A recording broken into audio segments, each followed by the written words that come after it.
Vamos a estudiar la fundación de la iglesia.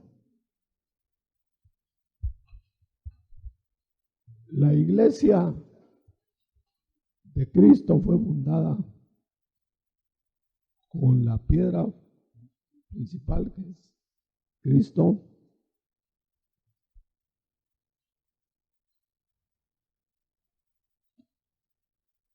Luego, los cimientos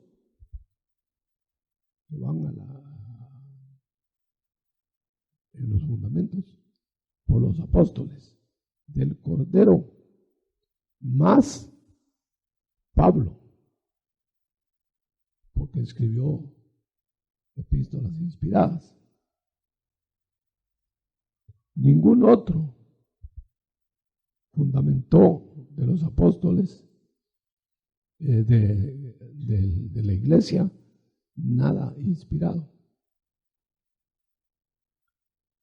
Aún más, el único que escribió y lo pusieron a nivel inspirado no era apóstol ni era judío, Lucas. Entonces, los que escribieron, apóstoles que escribieron los fundamentos de la doctrina a nivel inspiracional, fueron los 11, bueno, los que escribieron, porque no fueron los 11, del Cordero. Mencionemos qué apóstoles del Cordero escribieron Biblia inspirada. Juan, Pedro, Mateo, ¿qué más? Jacob y Santiago, ¿no? Bueno, ¿cuántos cuentan ahí? Sí, pero Judas no fue apóstol, sí. Ah, sí. Bueno, ya están entonces. Ahora, ¿quién más? Lucas y Pablo. Pero Lucas no era apóstol. Entonces, Marcos tampoco era apóstol. Entonces hubo dos escritores que escribieron sin ser apóstoles. Pero los apóstoles los avalaron para subirlos a nivel inspiracional. Ya después de eso no hay más. Bueno, entonces cuando Cristo dijo que edificaría su iglesia,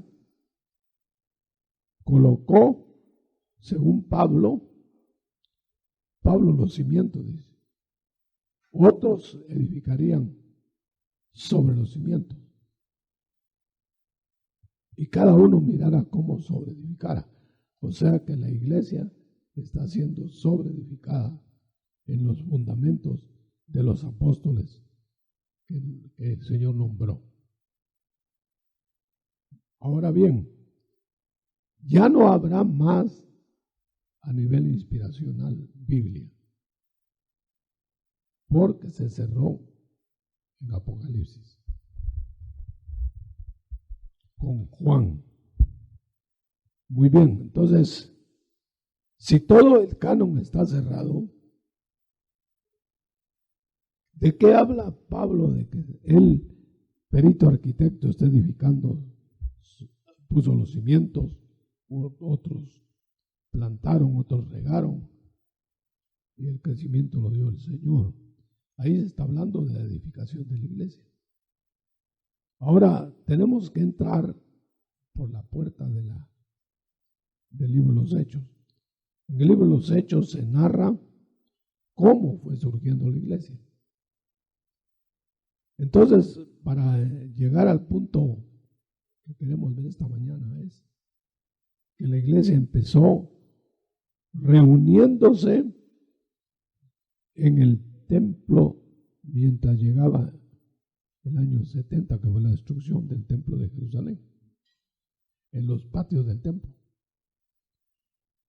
en el patio interior, ahí se reunían, ahí iban a orar, ahí iban Pedro y Juan a orar, en la Puerta de la Hermosa. Entonces no tenían local, estaban asistiendo al templo judío, judaico. Ahora, cuando se destruyó el templo, se quedaron sin local general. Han de haber buscado locales grandes. Miren que esto se parece a la historia de la iglesia actual. Nosotros buscando locales grandes porque no nos caben en las casas. Entonces la iglesia primitiva, Hechos 1, empezó reuniéndose en casas. ¿Cómo lo hacían? Lo narra el libro de los Hechos. Quiere decir, hermano, que para ver el nacimiento de la iglesia tenemos que leerlo en el libro de los Hechos. Cuando se reunían los hermanos, todavía no estaba Pablo. En el libro de los Hechos se cuenta cómo la iglesia fue surgiendo en casas. Reuniones en casas. Entonces lo que iba a suceder en las reuniones locales de las casas era lo que iba a suceder en las reuniones generales después en la iglesia.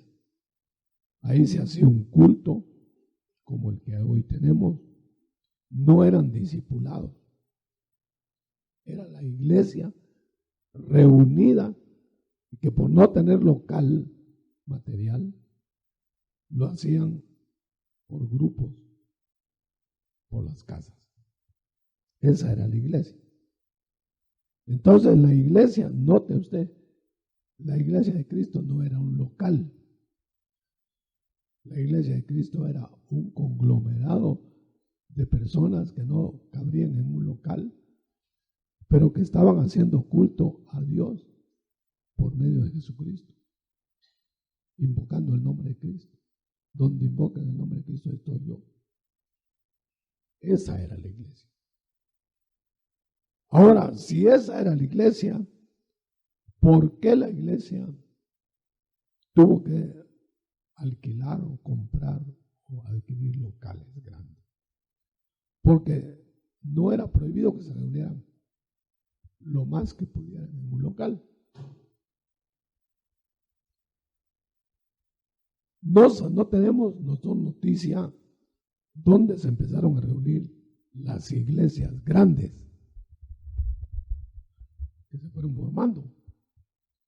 No sabemos dónde se reunía la iglesia de Antioquía. No sabemos dónde se reunía la iglesia de Corinto. Pero siguieron reuniéndose por las casas a pesar de tener un local central. Pero ya en las casas ya no era el culto al Señor, sino era discipulados para llevarlos al local grande. Para llevarlos al local grande. Así nació la iglesia. Ahora, ¿cómo vale la pena que examinemos cómo era el culto en las casas al principio? No tendríamos noticia si no tuviéramos datos en el libro de los Hechos. Entonces dice que verso 42, verso 2, 42 de Hechos, perseveraban en la doctrina de los apóstoles, en la comunión unos con otros, en el partimiento del pan y en las oraciones. Esto era el motivo de la reunión de la iglesia. ¿Qué predicaban? Enseñaban el querigma, que Cristo había muerto y resucitado, es decir, que Cristo estaba vivo. Vamos a ver. ¿Dónde podemos encontrar? En Hechos 2, sigamos en el 43.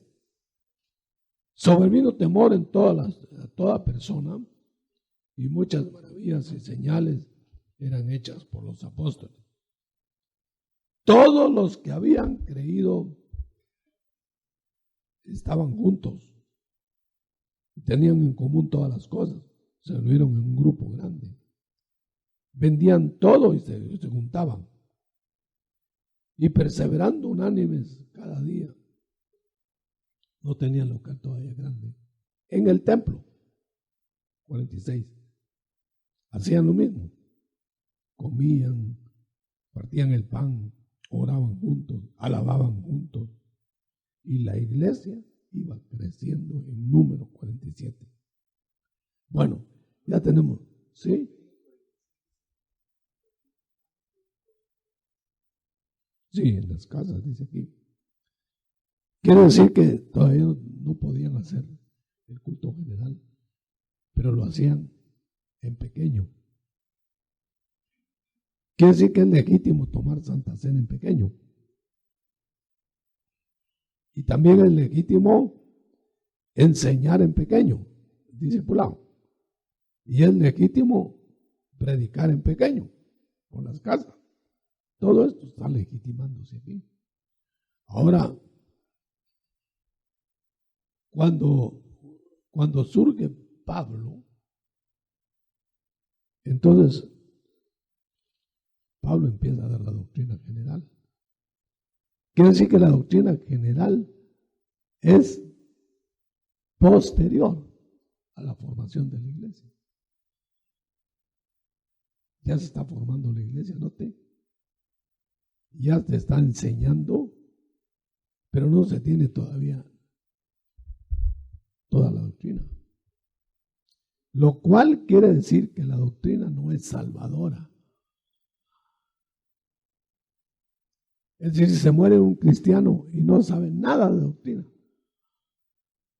se salvó.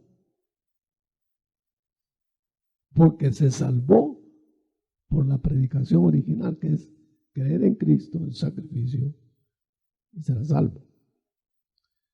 Pero entonces, ¿para qué la doctrina?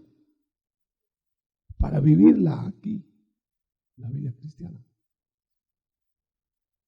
Para representar a la iglesia y a Cristo aquí como seguidor de Él en la vida práctica. Por eso tenemos que ir al avance de Pablo en 1 Corintios 12. Bueno, lo que vamos a ver entonces es cómo era el culto formado en la iglesia al cual nosotros debemos seguir hoy.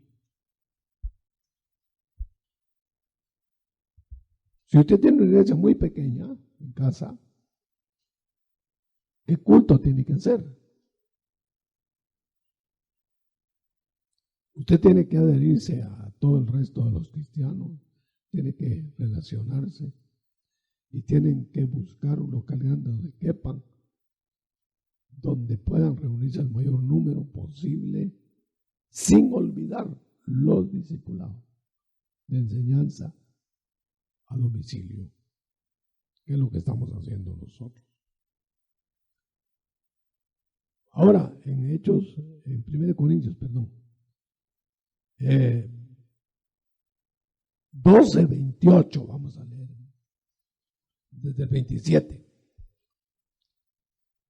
El Señor, por medio de Pablo, legitima que nosotros nos reunimos donde sea, en el nombre de Cristo. Somos la iglesia. Y aún nos puso Dios en la iglesia apóstoles, profetas, maestros, los que hacen milagros, los que sanan, los que administran. Está describiendo los componentes útiles de la iglesia.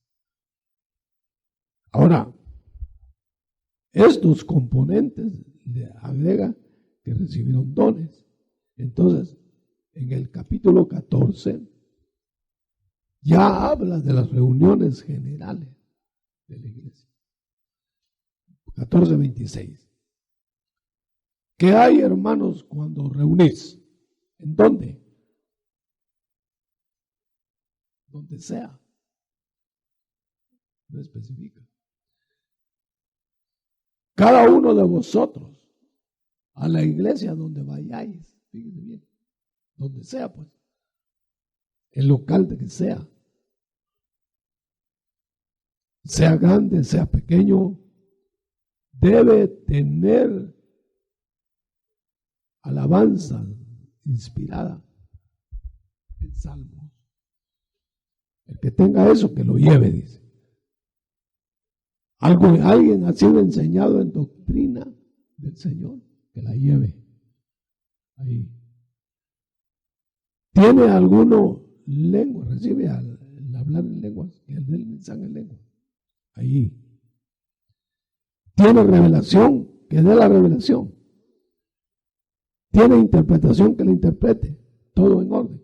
Está hablando de la iglesia de Corinto. Grande. ¿Cómo se debe ordenar el culto? ¿De dónde saldría el predicador? Solo él predica y él enseña y él hace todo. Deben participar todos. Pero no es necesariamente en el culto, porque en el culto ya hay un orden de alguien que tiene que hablar, de alguien que tiene que hacer esto, de alguien que tiene que hacer lo otro. Pero en el crecimiento de la iglesia, en el avance de la iglesia, debemos participar todos. Todos.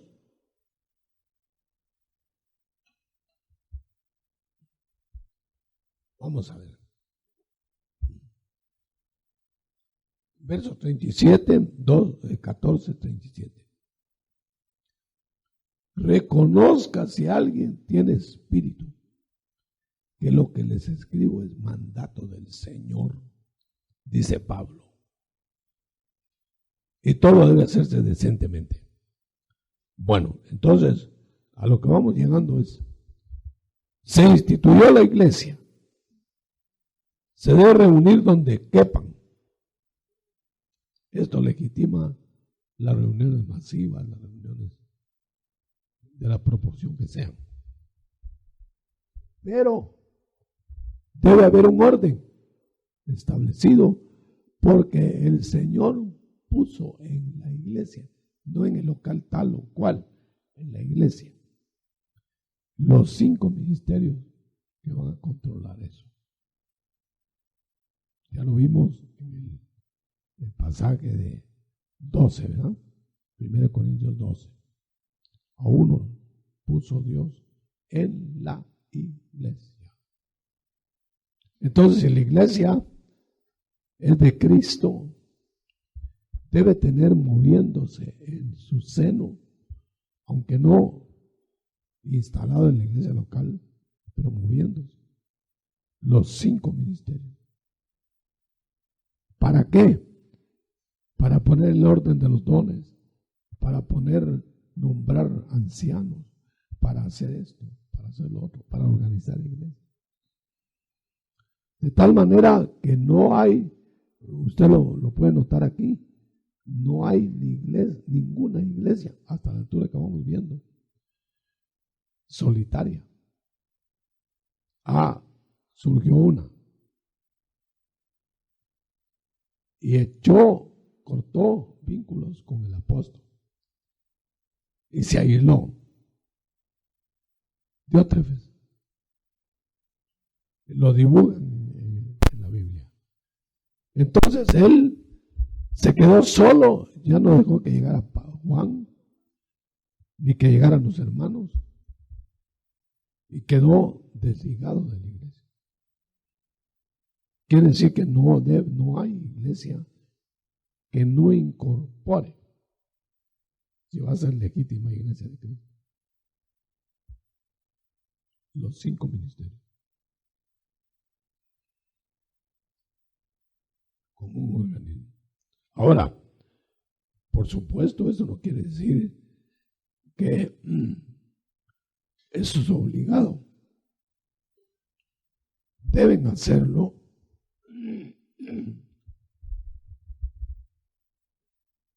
¿Qué hicieron con Diótrefes? Lo dejaron. Otros se adhirieron y adheridos entraron en este concierto. Bueno,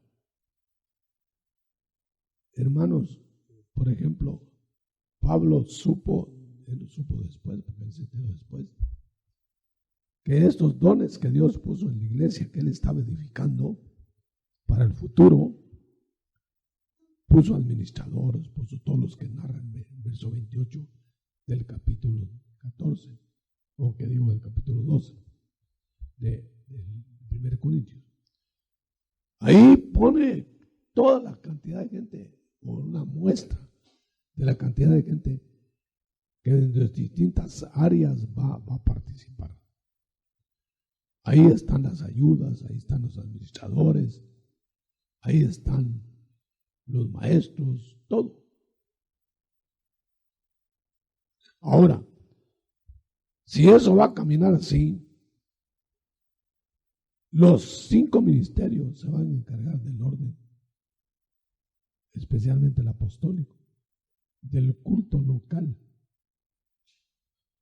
Cuando pase por ahí y sigue revisando todo el cuerpo de Cristo. Cuando pasó Pablo por Corinto, ¿qué fue lo que vio? Es como que si dijéramos, si Pablo entrara, o su representante, ¿verdad?, entrara por aquí con nosotros, ¿qué encontraría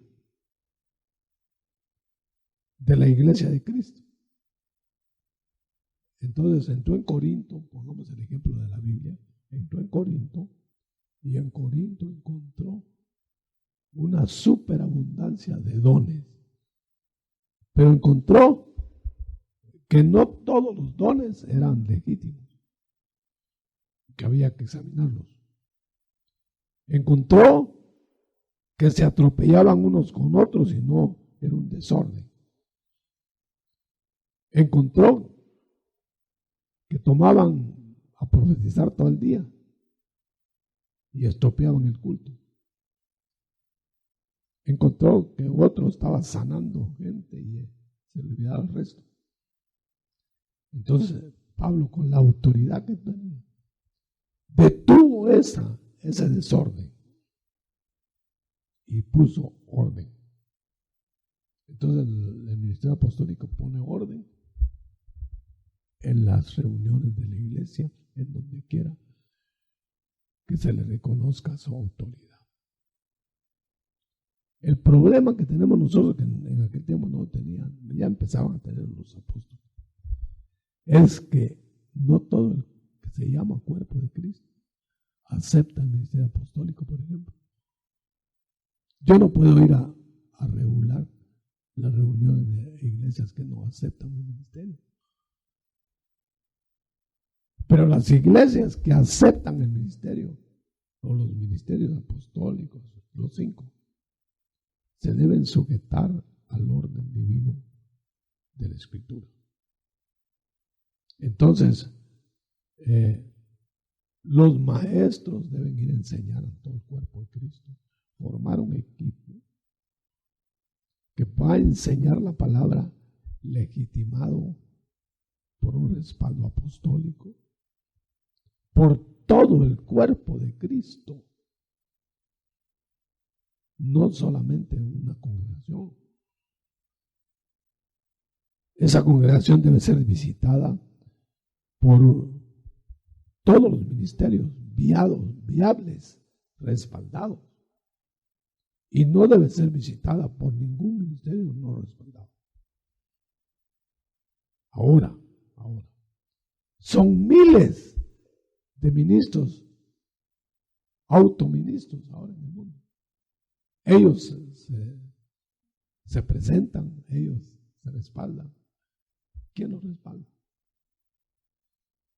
Miles de evangelistas andan por el mundo, sueltos. Eso no es bíblico. No sería bíblico tampoco andar enseñando por todos lados la palabra, si no tiene un respaldo ministerial de la iglesia de Cristo. No sé cómo vamos a enfrentar eso. Pero, por ejemplo, si se va a formar un equipo como ministros que somos, ese equipo debe andar ambulante o por turno o como sea, ¿verdad? Distribuyendo el mensaje. Así lo hizo la iglesia al principio. No lo hizo de otro modo. Ahora, si esto es verdad, vamos a ver el final del libro de los Hechos. Cómo terminó Pablo enseñando. Búsquenme por ahí el último versículo de los Hechos.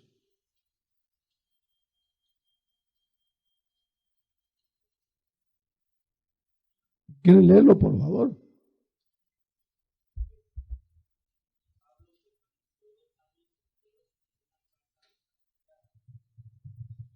Y Pablo permaneció 2 años enteros en una casa alquilada y recibía a todos los que a él venían, predicando el reino de Dios y enseñando acerca del Señor Jesucristo abiertamente y sin impedimento.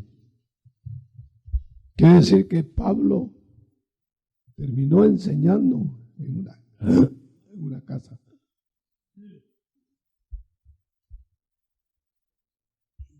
No irá a terminar la iglesia de Cristo enseñando por las casas, hermano.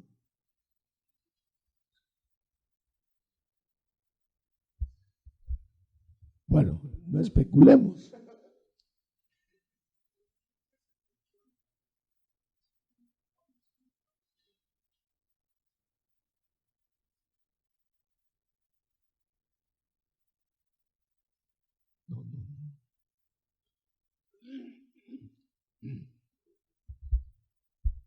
No sé de qué están hablando.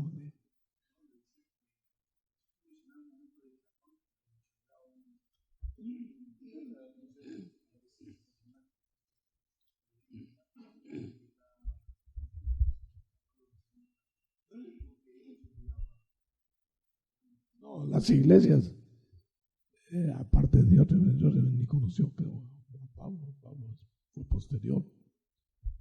Dios se metió con Juan. Entonces, Pablo predicaba por todas las iglesias de Cristo.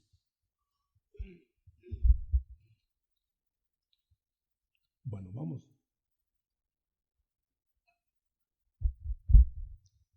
a seguir adelante. Entonces la iglesia, si leemos que la iglesia empezó a difundirse por todo el mundo hasta lo último de la tierra. Cojamos la parte de los confines de la tierra. El Señor fundamentó la iglesia poniéndola como piedra angular en Jerusalén. Predicó hasta Samaria. Dejó encargado que se empezara difundiendo y que haciendo crecer la iglesia de Jerusalén, Judea, Samaria y luego a lo último de la tierra. En esta última frase, cuando el Señor dijo, vayan ustedes por todo el mundo, ahí empezó a tirar la iglesia a todo el mundo. Y enseñen, etcétera, todo lo que ustedes saben que dice ahí, hasta lo último de la tierra, y vendrá el fin. Este pedazo, hermano, es el que nos toca a nosotros. Enseñar, nosotros probablemente no vamos a enseñar nunca en Israel, de la iglesia, pero sí vamos a enseñar al mundo. ¿Cuándo va a terminar nuestra misión de hacer crecer la iglesia? Cuando Cristo regrese, ¿no? Y venga el fin. Pero si nosotros vamos a ir saliendo por todo el mundo y predicar el evangelio, lo tenemos que aprender del evangelio dimanado de los apóstoles. ¿Dónde está? En las Escrituras. Y esta enseñanza la debemos llevar hasta lo último de la tierra, en equipo, con todos los ministerios. No puede hacerlo una sola persona. Tiene que ser un grupo de personas que van a llevarlo. Los maestros, los apóstoles, los evangelistas, los profetas, todo. Cuando Cristo regrese, nos va a encontrar predicando, nos debe encontrar predicando el evangelio de su iglesia. Ahora, si nos va a encontrar predicando el evangelio, ¿qué evangelio? El evangelio de los apóstoles. ¿Dónde? Donde se encuentra. Ahora, ¿quiénes van a ser los primeros que se van a encontrar con Cristo a su regreso? Porque dice, y después viene el fin. Basémonos en 1 Corintios, vamos a ver dónde está predicada, y después viene el fin. Mateo 24, 14. Ahí nos vamos a basar para dejar que se debe difundir el evangelio a toda criatura. Tenemos permiso de ir a toda criatura, no importa el lugar, no importa nada. Ahora, al ir a predicar ese evangelio, leamos cómo dice. Leamos cómo dice. 1 Corintios, Mateo 24, 14. Será predicado en todo el mundo para testimonio de todas las naciones, y entonces vendrá el fin del tiempo fijado. Bueno, ¿cuánto tiempo va a tardar la difusión de este evangelio en el mundo? Hasta que Cristo vuelva para imponer el reino. ¿Cuándo vuelve para imponer el reino? Ese es el punto central. Ya la iglesia se fundó. Ya en la iglesia se formó el equipo que va a difundir ese evangelio. ¿Cuánto tiempo? No sabemos. Pero sí sabemos que terminará cuando Cristo baje personalmente otra vez e imponga el reino en el mundo. Entonces, durante la tribulación se va a estar predicando el evangelio. ¿Sí o no? Sí. ¿Quiénes lo van a predicar? ¿Y todos los demás qué? ¿Y todos los demás que predicaron el evangelio se fueron? Muchos se murieron, pero los que no se murieron, lo que yo quiero que miremos es, Cristo baja secretamente y se le aparece a todos los de la iglesia fiel. Los prepara, los exalta y los lanza a predicar el evangelio en los tiempos finales. Pero esto no lo ve el mundo. Entonces la iglesia tiene dos fases. Predica el evangelio como iglesia no gloriosa todavía, como novia ahora. Y luego predica como la iglesia gloriosa a todo el mundo. Cuando termine de predicar a todo el mundo, eso engloba la tribulación. Viene el Señor y impone el reino. Quiere decir que las fronteras de la iglesia están desde que nació hasta que el reino se imponga. ¿Dónde está que la iglesia es quitada de en medio y llevada? Tesalonicenses dijeron. Primera Tesalonicenses 4:13. Pero ¿qué es lo que hacen ahí? Se llevan la iglesia de una vez. Miremoslo, hermano, primera Tesalonicenses. Es que lo que tenemos que ver es quiénes van a predicar en la tribulación el evangelio hasta el final. ¿Quiénes van a hacer crecer el evangelio de la iglesia de Samaria para lo último de la tierra?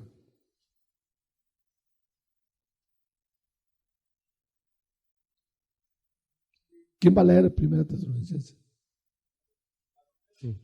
4:13. Sí. Tampoco queremos, hermanos, que ignoréis acerca de los que duermen, para que no os entristezcáis como los otros que no tienen esperanza. Sí. Porque si creemos que Jesús murió y resucitó, así también traerá Dios con Jesús a los que durmieron en él. Por lo cual os decimos esto en palabra del Señor, que nosotros que vivimos, que habremos quedado hasta la venida del Señor, no precederemos a los que durmieron. Sí. Porque el Señor mismo, con voz de mando, con voz de arcángel y con trompeta de Dios, descenderá del cielo, y los muertos en Cristo resucitarán primero. Luego nosotros los que vivimos, los que hayamos quedado, seremos arrebatados juntamente con ellos en las nubes, para recibir al Señor en el aire, y así estaremos siempre con el Señor.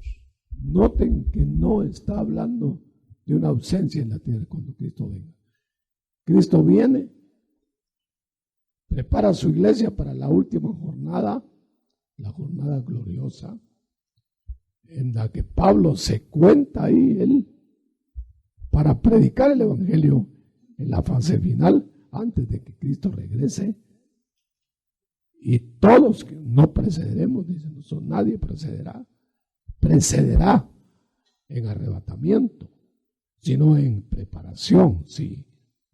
Pero el arrebatamiento, todos juntos, más bien el encuentro, todos juntos será. Pablo dice que todo el que esté vivo y los muertos se levantarán para ir a ese encuentro. No sé si me estoy explicando. Ahora, ese encuentro en nubes de ángeles será para implantar el reino. Pero antes se predicó el evangelio a todo el mundo. Y viene el fin. ¿Y quiénes van a estar predicando? Los vivos de la iglesia, que estén vivos, y los muertos que resucitaron en un plano glorioso. Inclusive se pone en la lista Pablo. Se pone en la lista de los que van a estar predicando el evangelio. Y yo lo intuyo de esta manera.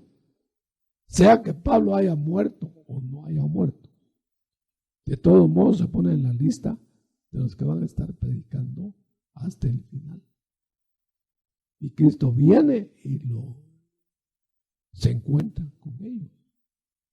No sé si usted lo ve así, pero no habla de una ausencia de la iglesia en ese encuentro. Habla de una presencia predicadora de la iglesia con todos sus ministros hasta el final del mundo para que Cristo tome el mundo y lo meta al reino. No sé si ya se corrió el tiempo. Amén.